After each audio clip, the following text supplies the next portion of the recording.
യൂറോപ്പിനെ ഈ ഭൂമിയിൽ നിന്ന് തന്നെ തുടച്ചു നീക്കുമെന്ന് IS പ്രഖ്യാപിച്ചിരിക്കുന്നു. ഏറ്റവും ഗൗരവമേറിയ കാര്യം അമേരിക്കയും റഷ്യയും ബ്രിട്ടനും അടക്കമുള്ള രാജ്യങ്ങൾ പറയുന്നത് ISനെ ഈ ഭൂമുഖത്ത് നിന്ന് തുടച്ചു നീക്കി എന്നാണ്. ഈ അവകാശവാദത്തിന് സമാനമായ അവകാശവാദമാണ് ഇപ്പോൾ IS ഉന്നയിച്ചിരിക്കുന്നത്.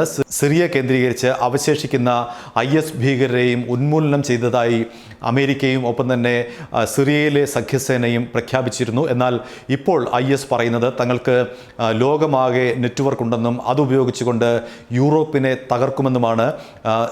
അതിൻ്റെ വിശദാംശങ്ങളിലേക്ക്. യൂറോപ്പിലാകെ വൻ ആക്രമണങ്ങൾക്ക് IS പദ്ധതിയിടുന്നതായിട്ടാണ് ഇപ്പോൾ റിപ്പോർട്ടുകൾ പുറത്തു വന്നിരിക്കുന്നത്. 130 പേർ കൊല്ലപ്പെട്ട പാരീസ് ആക്രമണം പോലെയുള്ള ആക്രമണങ്ങളാണ് IS നടത്താൻ സാധ്യതയെന്ന് ബ്രിട്ടീഷ് പത്രമായ സൺഡേ ടൈംസ് തെളിവ് സഹിതം പുറത്തുവിട്ടിരിക്കുന്നു. 2015 നവംബറിലാണ് ലോകത്തെ നടുക്കിയ പാരീസ് ഭീകരാക്രമണ പരമ്പര നടന്നത്. ചാവേർ ആക്രമണത്തിലും വെടിവയ്പ്പിലുമായി 130 പേരാണ് അന്ന് കൊല്ലപ്പെട്ടത്. യൂറോപ്പ്, മധ്യപൂർവേഷ്യൻ രാജ്യങ്ങളായി ISന്റെ സാമ്പത്തിക സഹായത്തോടെ പാരീസ് മാതൃകയുള്ള ആക്രമണങ്ങൾക്ക് പദ്ധതിയിടുന്നതായുള്ള തെളിവുകൾ ഈ സൺഡേ ടൈംസ് പുറത്തുവിട്ടിരിക്കുകയാണ്. അതായത് ISന്റെ തെളിവുകൾ സഹിതമുള്ള കാര്യങ്ങളാണ് പുറത്തു വന്നിരിക്കുന്നത്. യൂറോപ്പിനെ തകർത്ത് തരിപ്പണമാക്കുമെന്നാണ് ISന്റെ ഭീഷണി. IS ഭീകരരുടെ ശക്തികേന്ദ്രമായിരുന്ന സിറിയയിലെ യുദ്ധഭൂമിയിലൊന്നിൽ വെച്ച് കണ്ടെത്തിയ ഹാർഡ് ഡ്രൈവിൽ നിന്നാണ് ഇത്രയും വിവരങ്ങൾ ലഭിച്ചതെന്ന് പത്രം വ്യക്തമാക്കുന്നു. ഇറാഖിലെയും സിറിയയിലെയും പ്രദേശങ്ങൾ പിടിച്ചെടുത്ത് സമാന്തര ഭരണം നടത്തിയ ISനെ US, റഷ്യ എന്നീ രാജ്യങ്ങളുടെ സഹായത്തോടെ നടത്തിയ ആക്രമണം വഴി പരാജയപ്പെടുത്തുകയായിരുന്നു. പിടിച്ചെടുത്ത പ്രദേശങ്ങൾ കൈവിട്ടു പോയെങ്കിലും അന്താരാഷ്ട്ര തലത്തിലുള്ള സംവിധാനങ്ങൾ IS ഭീകരർക്ക് ഇപ്പോഴുമുണ്ട്. അവർ അവകാശപ്പെടുന്നത് നിങ്ങൾക്ക് ഞങ്ങളുടെ കുറച്ചു പേരെ മാത്രമേ കൊന്നൊടുക്കാൻ കഴിഞ്ഞുള്ളൂ, ഞങ്ങളുടെ ആശയത്തെ അല്ലെങ്കിൽ ആകമാനമുള്ള ഞങ്ങളുടെ നിശബ്ദമായ നെറ്റ്വർക്കുകളെ നിങ്ങൾക്ക് ഇപ്പോഴും തകർക്കാനായിട്ടില്ല, അതിനെ ഏത് സമയത്തും ഞങ്ങൾക്ക് ആക്റ്റീവാക്കാൻ കഴിയും. അങ്ങനെ ചെയ്യുന്ന വഴി യൂറോപ്പിനെ തകർത്ത് കളയുമെന്നാണ് ISന്റെ ഭീഷണി. പല രാജ്യങ്ങളിലേക്കായി ചൂടുമാറ്റിയ IS ഭീകരർ പണം സമ്പാദിക്കാനായി നിരവധി മാർഗങ്ങളാണ് ഇപ്പോൾ സ്വീകരിക്കുന്നത്. ബാങ്ക് കൊള്ളയടിക്കുക, കമ്പ്യൂട്ടറുകൾ ഹാക്ക് ചെയ്യുക തുടങ്ങിയ അടക്കമുള്ള നിരവധി പ്രവർത്തനങ്ങൾ വഴിയാണ് ഇവർ സാമ്പത്തിക സ്രോതസ് കണ്ടെത്തുന്നത്.